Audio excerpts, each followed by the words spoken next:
Isang mainit na namang usapin at pinakabagong balita mula sa iba't ibang sulok ng bansa. Sa ating programa, ating kikilatisin ang makabuluhang kaganapan sa ating gobyerno, lalo na sa politika.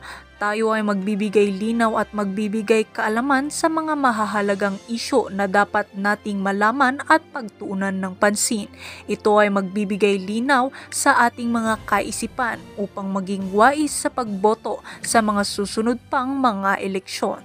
Kumakalat ngayon ang usap-usapan na ang Pangulong Kuting ay tila nang hina matapos mapanood ang di umano'y scandal video ng kanyang asawang si Liza Smugs.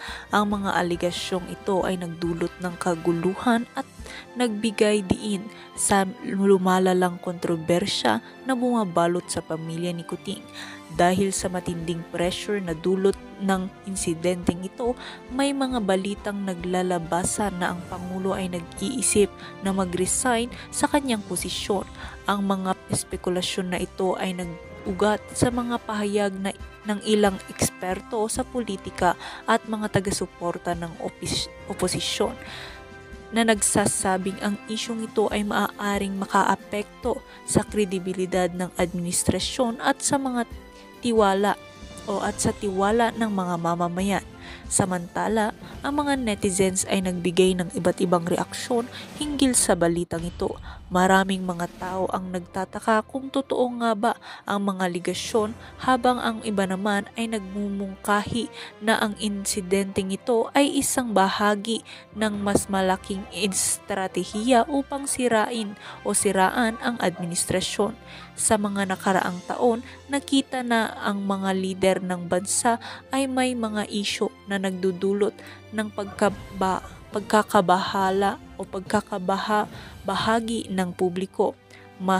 Mahalaga ang transparency at mga pagtugon ng mga otoridad upang maiwasan ang pagkalat ng maling impormasyon.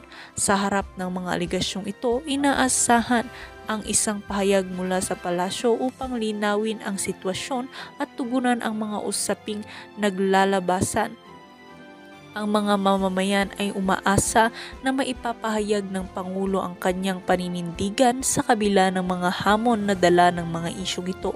Ang sitwasyong ito ay nagbigay diin sa kahalagahan ng pagkakaroon ng maayos na ekonomiya o komunikasyon at pagtutok sa mga isyong panlipunan, lalo na sa mga usaping may kinalaman sa reputasyon ng mga nakaupong lider.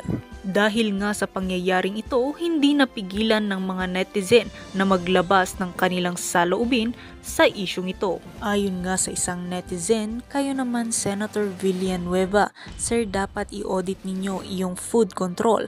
Pwede naman siguro i-audit ninyo sa senador, sir, kung